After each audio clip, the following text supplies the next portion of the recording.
Hey Ari, good to see you. Hey, Derek, you too. Yeah, sure.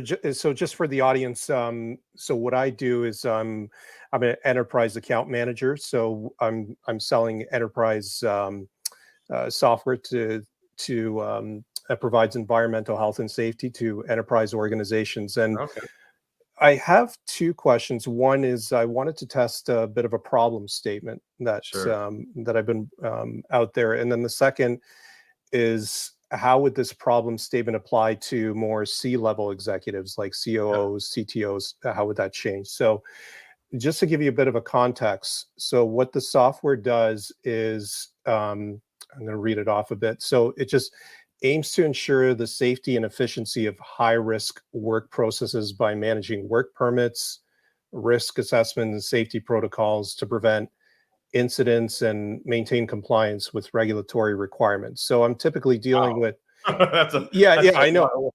it's a mouthful. So I'm dealing with operation managers, plant managers, safety managers, people of that sort. So they're, some of the pains they experience on that's at top of their mind is like they're concerned about being out of compliance or productivity underperformance or contractor inefficiency, things like that. So um, Right, but isn't ultimately the whole point of your tool to prevent incidents?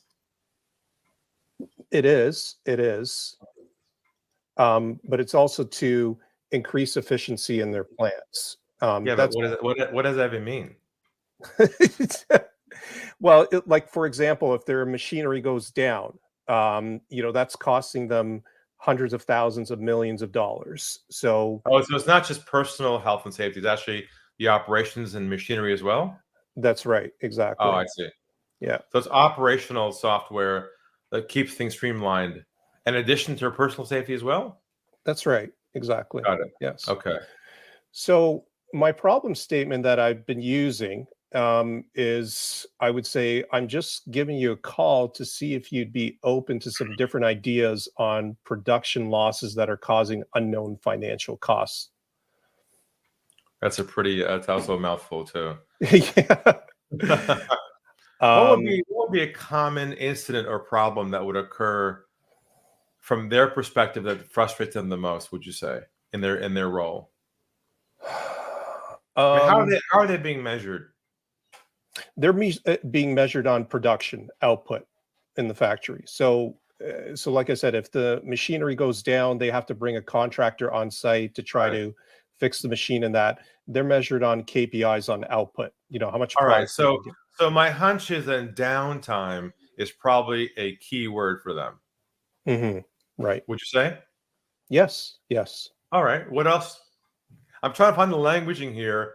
They're hot buttons that for them they care about. So my guess is first thing is they don't want any downtime. That's right. Exactly. Exactly. That affects throughput. Exactly.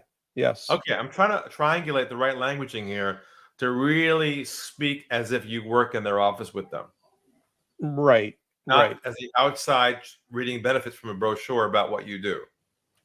That's right. So I'm imagining something around, I'm just giving you a call to see if you'd be open to a different perspective on how to eliminate your any downtime on your production lines and gain a 10 to 20% throughput on your output. Okay. Something that's specific to the downtime and performance. hmm Because that's what their mind is thinking about all the time. They're trying to turn the dials, right? To get those two elements lined up correctly. Yep. So what are your thoughts about that? No, I like that because it's a very tangible number, 10 to 20%. We're not throwing something out in the air that's No. unrealistic. And that's my second part to it is what I typically say is what I mean specifically is making sure your production and maintenance process have minimal downtime. I think it's unrealistic to completely eliminate No, of downtime. course. No, I Yeah. wouldn't say I didn't use the word eliminate. I said reduce it Re- significantly. yeah. Right? So reduce your downtime significantly while at the same time increasing your throughput numbers. Mm-hmm. Like that's got to trigger something like, what do you mean? Or how do you do that?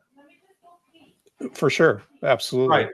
Then you can go into, we have a system that detects in advance or eliminates process, issues that stop your downline or break your machines down without having to scramble and keep production going. Mm-hmm. So I'm leading them towards their interest and want to learn more. But I'm just trying to find the key words. And I think it's worth testing downtime and throughput, because that's how they speak on the factory floor. Their reports they print out every day, look at the numbers, and and probably they're being measured on very minute incremental decreases and improvements, like a little slight variation. Is they're literally looking at every day. Yes. Yes. Is that right? Yeah, it's on the top of their mind every day. They're measured by every minute, every second. Exactly. So that's why down the chart and up the chart is what they care about. So That's just stick in that zone, and I think you'll get close to getting that conversation. Okay.